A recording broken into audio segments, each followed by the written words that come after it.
Mari kita berdoa sebelum kita membaca merenungkan firman Tuhan. Saat ini ya Tuhan, kami akan membaca dan merenungkan sabda firman-Mu. Tuntunlah kami, agar kami dapat mengerti maksud dan kehendak firman-Mu. Dan kami akan menerapkannya di dalam hidup kami sebagai orang-orang percaya dimanapun kami pergi dan kami berada.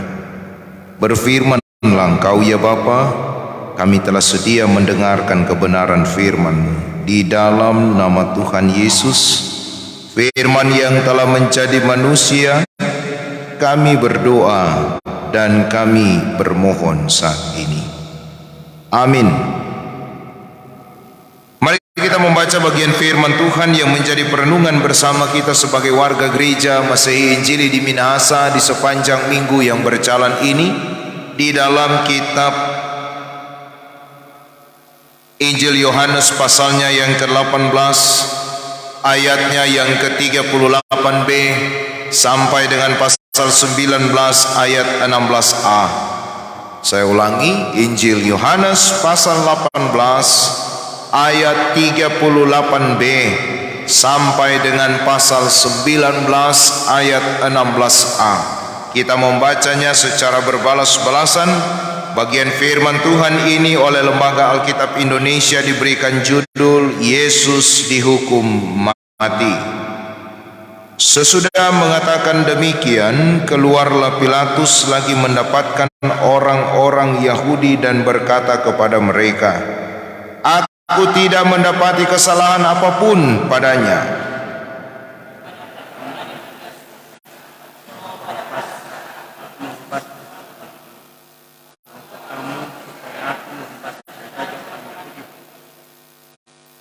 Mereka berteriak pula, "Jangan dia, melainkan Barabas." Barabas adalah seorang penyamun.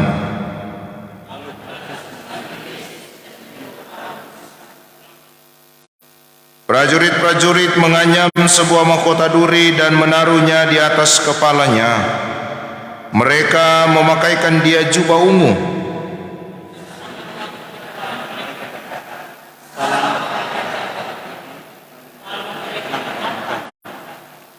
Pilatus keluar lagi dan berkata kepada mereka, "Lihatlah, aku membawa dia keluar kepada kamu, bahwa aku tidak mendapati kesalahan apapun padanya."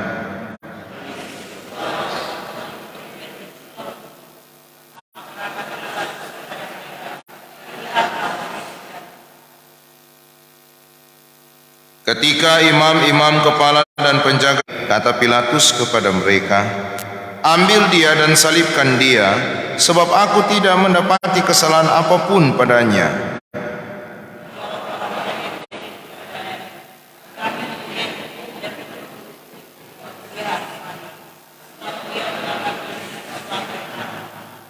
Ketika Pilatus mendengar perkataan itu, bertambah takutlah ia.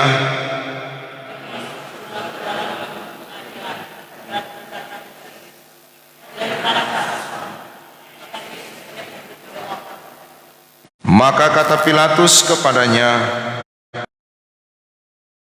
"Engkau mau bicara dengan aku? Tidakkah engkau tahu bahwa aku berkuasa untuk membebaskan engkau dan berkuasa juga untuk menyalibkan engkau?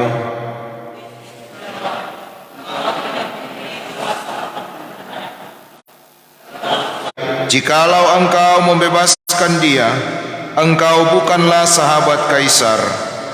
Setiap orang yang menganggap dirinya sebagai raja, ia melawan Kaisar."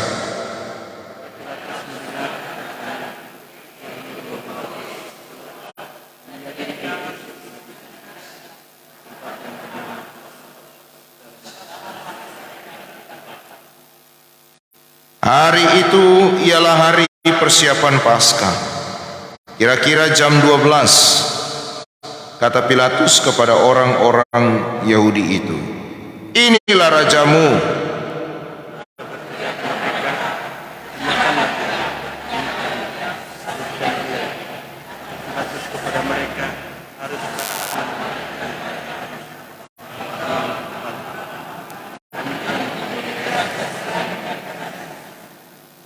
Akhirnya Pilatus menyerahkan Yesus kepada mereka untuk disalibkan. Demikian pembacaan sabda firman Tuhan yang dikatakan berbahagia kita yang membaca, merenungkan serta melakukannya di dalam hidup. Salam dalam kasih Tuhan Yesus Kristus. Shalom. Damai di hati. Jemaat yang dikasihi diberkati oleh Tuhan kita Yesus Kristus. Saat ini kita sudah berada pada masa penghayatan Minggu Sengsara yang kelima, yang menandakan sebentar lagi kita akan ada pada perayaan Jumat Agung dan juga perayaan Paskah. Nah saudara-saudara, di saat ini tema perenungan firman Tuhan sebagai warga gereja Masih Injili di Minahasa, kita dituntun dengan tema Raja yang tersalib. Nah di sini berdasarkan tema ini kita melihat bahwa mengapa seorang raja harus tersalib. Kalau ada yang masih mengingat teks lagu salah satu grup band Indonesia yang teks lagunya Andai Ku Jadi Raja. Ungkapannya mengatakan, andai aku jadi raja, dia tinggal melentikkan jari dan segala sesuatu ada dan bisa terjadi sesuai dengan kehendaknya. Nah berbanding terbalik dengan perenungan kita saat ini, tema kita Raja yang tersalib. Seorang raja tetapi dia harus tersalib. Oleh apa? Yaitu oleh kebenaran yang dikerjakan dan yang diberitakannya. Jadi sang raja ini tersalib oleh karena kebenaran yang diberitakan olehnya. Mengapa demikian? Mari kita lihat bagian firman Tuhan ini. Ya, orang lihat sedikit ke atas di Injil Yohanes pasal 18 ayat 38a. Ternyata kebenaran itu ditanyakan kepada Yesus oleh Pilatus. Dia bilang begini. Kata Pilatus kepadanya, ayat 38a. Orang mulai baca tadi 38b. Saya mengajak kita untuk melihat 38a. Kata Pilatus kepadanya, apakah kebenaran itu? Jadi Pilatus tanya kepada Yesus, apakah kebenaran itu? Tetapi Yesus tidak memberikan jawaban. Bukan berarti Yesus tidak berlaku benar. Bukan berarti Yesus tidak tahu tentang kebenaran itu. Dia sangat-sangat menyadari dan sangat-sangat tahu tentang kebenaran itu. Kebenaran tidak ada pada kebenaran. Kebenaran tidak ada pada siapapun. Sebab manusia telah berbuat dosa. Roma pasal 3 ayat 23. Kebenaran hanya ada di dalam Yesus Kristus. Itulah yang dikatakan Yesus di dalam Injil Yohanes 14 ayatnya yang ke-6. Akulah jalan kebenaran dan hidup. Jadi kebenaran yang sejati ada pada Yesus. Dia tahu apa kebenaran itu. Tetapi yang menjadi pertanyaan kita, mengapa Yesus tidak memberikan jawaban atas setiap pertanyaan-pertanyaan yang diajukan oleh Paulus, apalagi berbicara tentang hal yang benar? Karena yang kita tahu, yang kita lihat bahwa yang Yesus lakukan bukanlah suatu kesalahan. Bahkan itu pun diuji oleh Pilatus beberapa kali. Dia mau membela Yesus, mengatakan kepada orang banyak bahwa orang ini tidak bersalah, orang ini tidak didapati melakukan satu kesalahan pun. Tapi kenapa Yesus tidak memberikan jawaban atas kebenaran itu? Karena Yesus tahu percuma. Orang-orang yang ada pada waktu itu tidak akan mendengarkan dia. Ya. Karena mereka telah terkonsep pada satu pemikiran bahwa orang ini menyimpang. Dan apa yang mendorong mereka untuk mengatakan hal ini? Ternyata ada yang menghasut imam-imam kepala, ahli-ahli Taurat yang ada, mengatakan bahwa ada orang yang mengaku sebagai raja selain kaisar. Nah, pada waktu itu aturannya ini boleh. Dia harus dihukum mati ketika dia mengaku dia sebagai raja, dan juga dia ada satu tingkat di atas kaisar. Mengapa imam-imam kepala punya maksud tujuan untuk menghasut supaya mengatakan Yesus ini bersalah? Apa tujuannya? Karena imam-imam kepala ini mulai terusik, ahli-ahli Taurat ini mulai terganggu.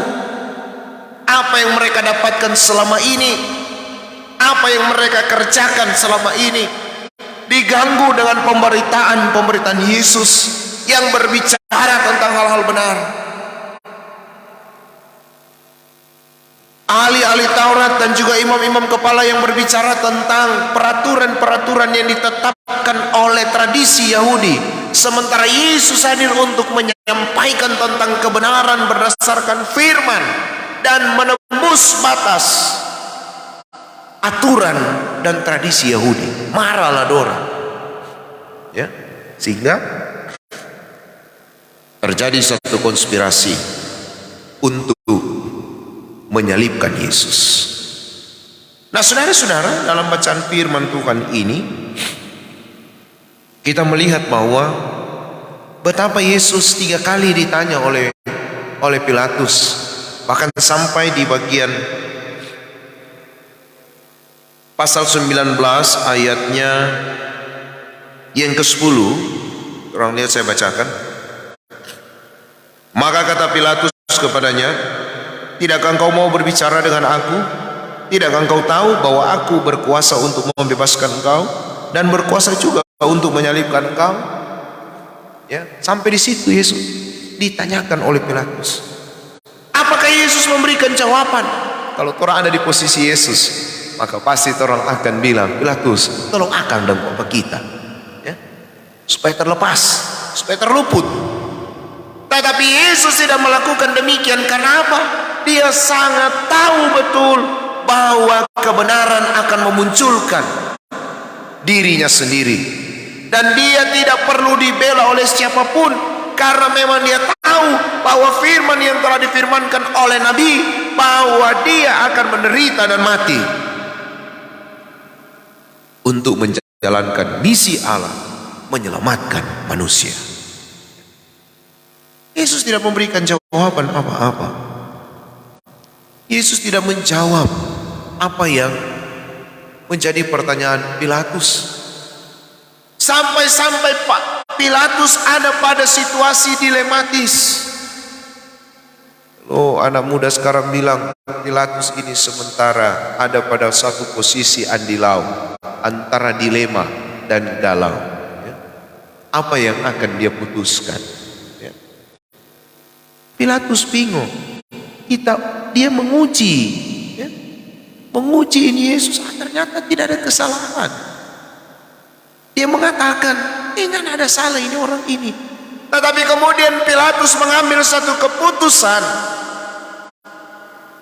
ya, hanya berdasarkan suara terbanyak. Nah, dari sini kita melihat bahwa ternyata belum tentu kebenaran itu dihasilkan dari suara terbanyak. Belum tentu kebenaran itu berdasarkan kesukaan banyak orang.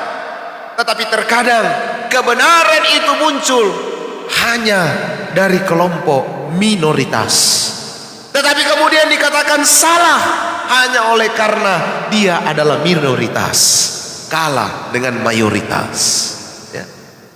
Karena cuma sedikit jadi dianggap salah, karena banyak dianggap benar. Nah, saudara-saudaraku yang dikasihi diberkati Tuhan, pada akhirnya dalam desakan-desakan dari orang banyak, desakan-desakan imam kepala, maka Pilatus memutuskan bahwa menyerahkan Yesus untuk disalibkan. Pilatus hanya berpikir tentang kehidupan pribadinya. Menjadi seorang wali negeri, menjadi seorang pengambil keputusan, pada waktu itu sangat-sangatlah sulit. Dia harus sejalan dengan kaisar dan harus ikut mau kaisar. Berani menyimpang, habis.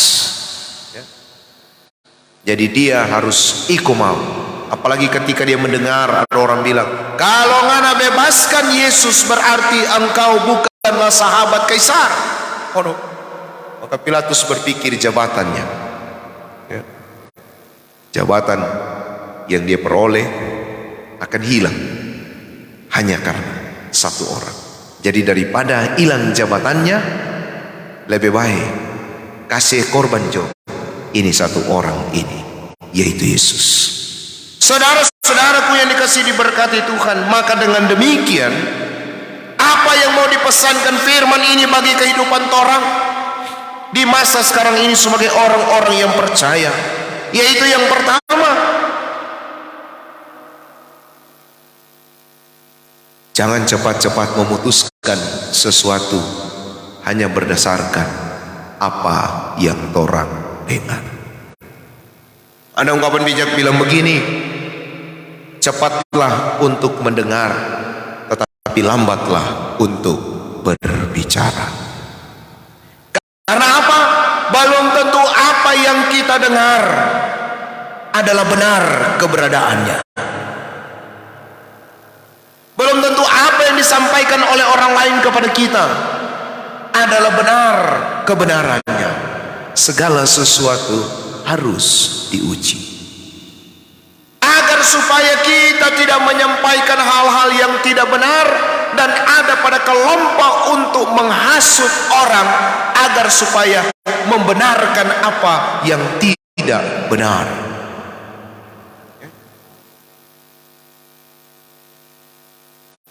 Saudara-saudara yang dikasihi Tuhan, sama dengan contoh begini. Orang antar satu cerita, udah ini kuat begini, kong dia pisaling di sebelah, mercumangana nih kita mau bilang akang, kong ini cumangana ini dia pikir di sebelah sini, kong dia saling le, mercumangana nih kita mau bilang akang, so berapa tuh ngana di situ? So dua, kong dia sorong le ke sebelah, mercumangana kita mau bilang akang, so tiga tuh ngana. Dia pindah lagi di sebelah, cuma ngana kita mau bilang akang, so ampat tuh ngana. Kok akhirnya apa yang terjadi? So ngana semua tuh udah cerita akang, ya. Yang pada akhirnya mendiskreditkan orang lain, mengorbankan orang lain yang belum tentu kebenarannya.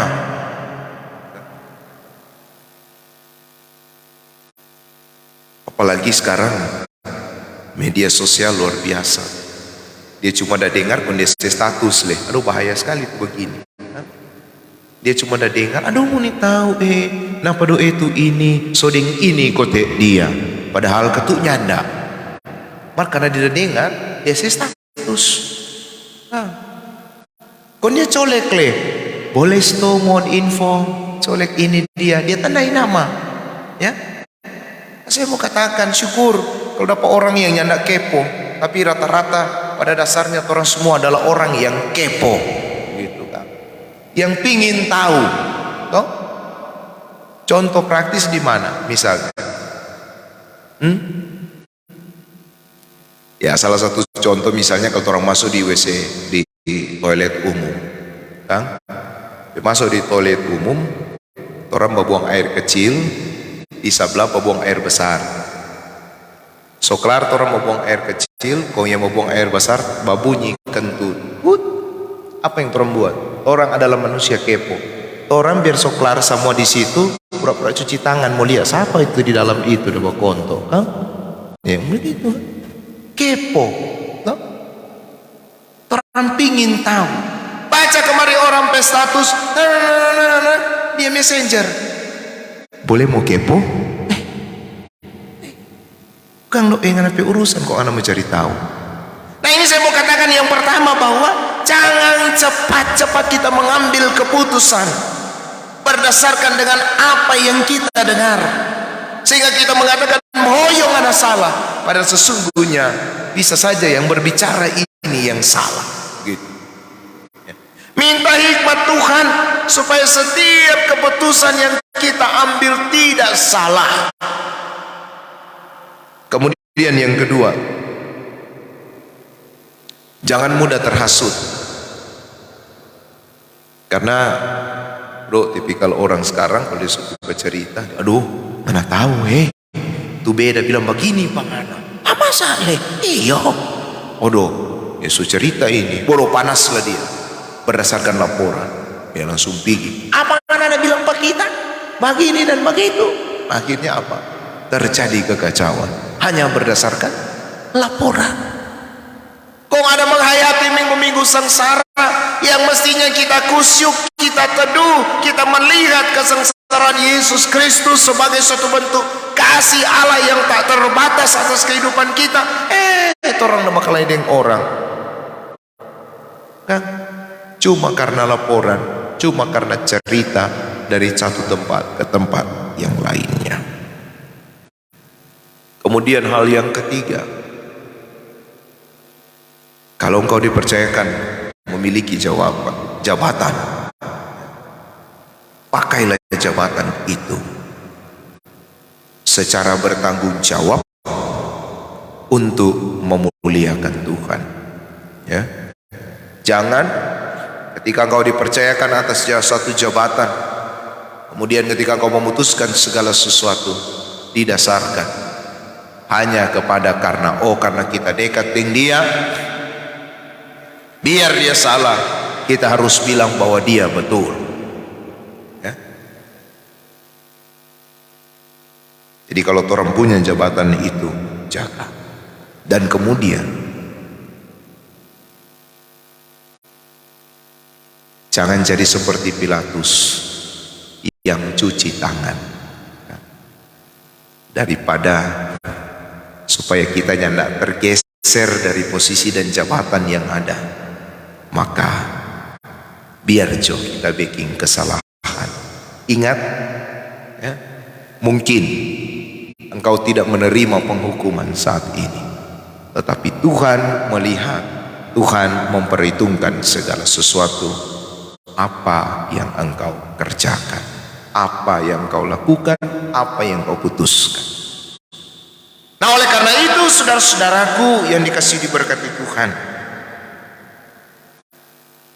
lewat firman ini paling terakhir menuntun kita, jadilah seperti Yesus. Ketika engkau berlaku benar, janganlah takut, walaupun engkau akan menghadapi satu konsekuensi yang besar dan amat sangat merugikan. Karena pada satu saat kelak engkau akan dimuliakan. Amin. Dengan apa yang kau lakukan. Ketika engkau berlaku benar, maka akan ada waktunya kebenaran itu memuliakan engkau. Jika engkau berlaku benar hari ini, tidak terbawa pada arus dunia, maka engkau akan dipermuliakan.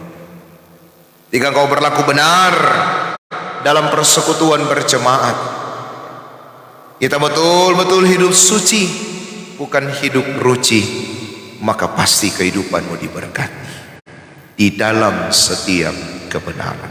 Ya, saya menyinggung sedikit bacaan kita minggu yang lalu.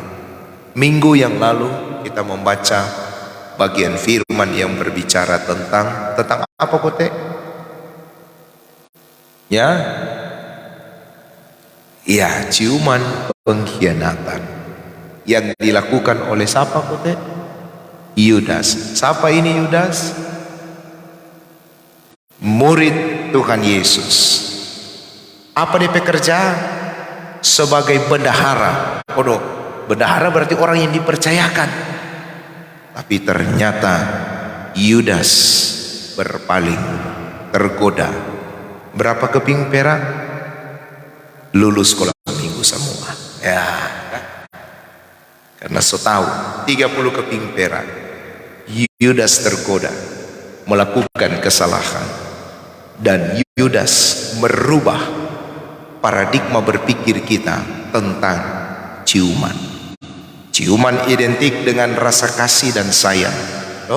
Aku dapat dengan kerabat saudara, baku dapat cipika-cipiki yang menandakan kita mengasihi, kita menyayangi. Tapi kemudian Yudas merubah itu. Ciuman pengkhianatan. Lewat ciuman dia menjual Yesus. Lewat ciuman dia menyerahkan Yesus. Nah, orang apapun itu, kita bergaul erat dengan Tuhan Yesus.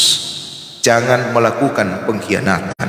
Pengkhianatan bukan hanya ketika kita pergi dan berpindah agama, bukan hanya itu. Tetapi pengkhianatan ialah lewat sikap dan perilaku hidup kita. Kalau orang so di dalam Yesus, maka di dalam Yesus terus. Jangan menyimpang. Amin. Jadi melakukan apa yang Tuhan kehendaki.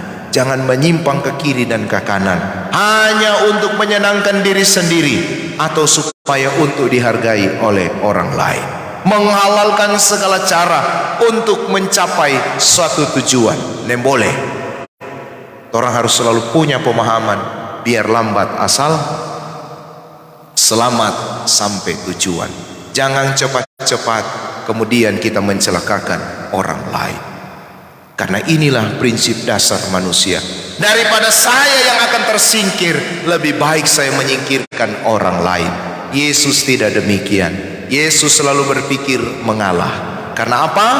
Mengalah bukan berarti Yesus kalah, tetapi mengalah mendatangkan kemenangan dan kemuliaan. Tuhan Yesus memberkati kita semua. Amin.